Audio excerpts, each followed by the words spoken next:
Everyone has a bad case of the Bulbasaur blues from time to time. Everyone takes satisfaction in seeing a total gravy head take a hard snowball to the face. And absolutely everyone on this earth loves an absolute banger of a Pokemon anime moment. So let's talk about one of these particularly special classic Pokemon anime moments.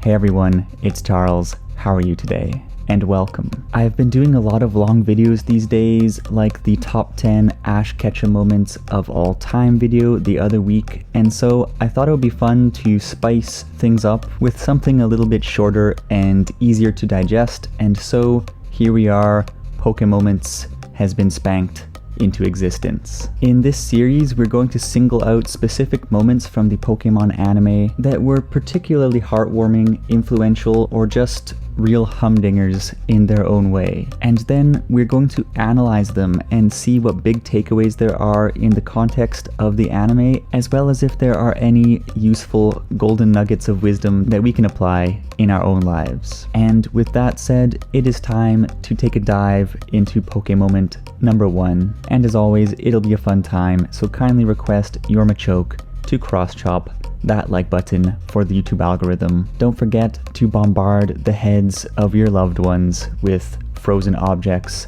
next time they're acting like total wimps. Let me know what your favorite Pokemon anime moments are, and let's jump right in. Like any person striving to be the very best, like no one ever was, and getting hit with some tough curveballs, Ash can't help but take a gloomy swim through the gulf of despondency from time to time. And it's at those times that he is lucky to have all these great people on his side who swoop in and pull him out of the darkness. For instance, this happened quite recently when Go lifted him out of the dumps from his terrible loss streak that culminated in September 26, 2021's very tidy little episode, and far earlier in the series when Misty took a strip out of him for sulking in the wake of his loss to Richie way back on January 14th, 1999. But today I wanted to zero in on what is perhaps the most shining example of this scenario in the anime's history. I haven't really talked about XY in a while, and I am working on an Ash's Greninja video at the moment, so the time is ripe to take a look at an argument Ash and Serena had in the Winding Woods many years ago, an argument that was a total game changer for Ash. So let's get to it. If we roll back the clock a few years to May 19th, 2016, episode 121 of the Pokemon XY series, Seeing the Forest for the Trees, had just aired in Japan, and our boy was in shambles. As you may be aware, around this time Ash was nearing the end of his Kalos gym run, with his sights set on picking up his 8th and final badge in the region with a victory over Wulfric at the Snowbell City Gym. Until recently, things had been going swimmingly for Ash, having unlocked the powerful bond transformation for his Greninja and made a name for himself in Kalos. There were still things he wanted to achieve that were beyond his reach, but he was confident in himself and confident in his path forward. And then he seemed to begin regressing, taking a big fat L to the up-and-coming Sawyer who he'd previously beaten quite handily, and in episode 120 getting ragdolled by Wulfric in their gym battle, wherein the bond transformation that he and Greninja had been working so hard to perfect went terribly awry. Ash lost his concentration, succumbed to the pain of a crunching blow to Greninja, and collapsed, costing his team the match. This was his most crushing loss yet in the Pokemon XY anime series, and being on Cloud 9 only to take a smashing blow to the chin and find himself reeling backwards into the dirt. This took a very serious toll on Ash's self-esteem. His once glowing confidence in himself fizzled out, and he began questioning his worth as a trainer. And so in the aftermath of the match, he ended up rattled and in despair, slinking away into the woods by himself, sulking and overflowing with self-pity. Presumably awake the entire night, we see him the following morning in a forest clearing wherein he mutters to himself, "I need to do better." At this point in time, Greninja had also went out to reflect on its loss and to look for Ash, and Ash's trustworthy companion, Serena, a sweet and supportive girl who had found a dream worth fighting for thanks to Ash, had also wandered off into the woods to look for him. And she finally finds her uncharacteristically sullen and ill-tempered friend in the woods, and their conversation went like this. Ash, sorry for running off suddenly. Ash, if something's bothering you, talk to me. I'll listen to anything you have to say. If I can help you in any way, even just a bit. I know how you feel. When I messed up at the Tripokalon, what do you know about it, Serena? Oof, the I know how you feel line. Let me tell you, although it is an easy go-to line and pretty well always said with the best of intentions in mind, it often ends up making matters worse because it undermines the other person's feelings and shifts the focus to your experience rather than theirs, so this probably wasn't the best approach. Of course, Serena means well and Ash is in the wrong for his cringy milksop response, but I'm curious, what would you have said if you were in Serena's position here? Anyways, she responds to Ash's outburst by simply saying, "Then tell me about it." The perfect follow-up to her earlier misstep in my very humble opinion. But of course, Ash is still in full gravy head mode and yells at her, "It's my problem.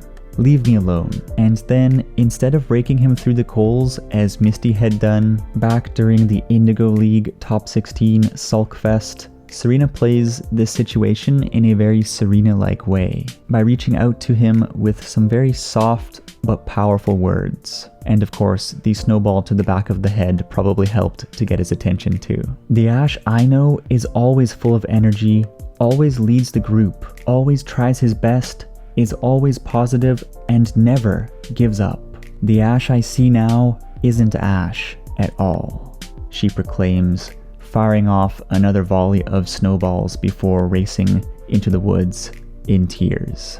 And all I can say about this is that when you're being a sack of trash and someone you care about who is sensitive and gentle and totally undeserving of being snapped at for trying to look out for you, when they hit you with this brand of positive and hard-hitting real talk that makes you realize where you stand and makes you feel ashamed of yourself, it's so uncomfortable when all you can do is stand there and face reality clearly and reflect on how crappy you are being at life. Soft-spoken, heartfelt words that tug at a person's core being are so powerful, and they are super effective on Ash, who lays in the snow with this stricken look on his face and can only ponder the truth of Serena's words. "I'm not myself," he murmurs, staring up at the sky as if he's just woken up out of a dream. And then he lets loose his emotions in a howl and exclaims, "I'm done.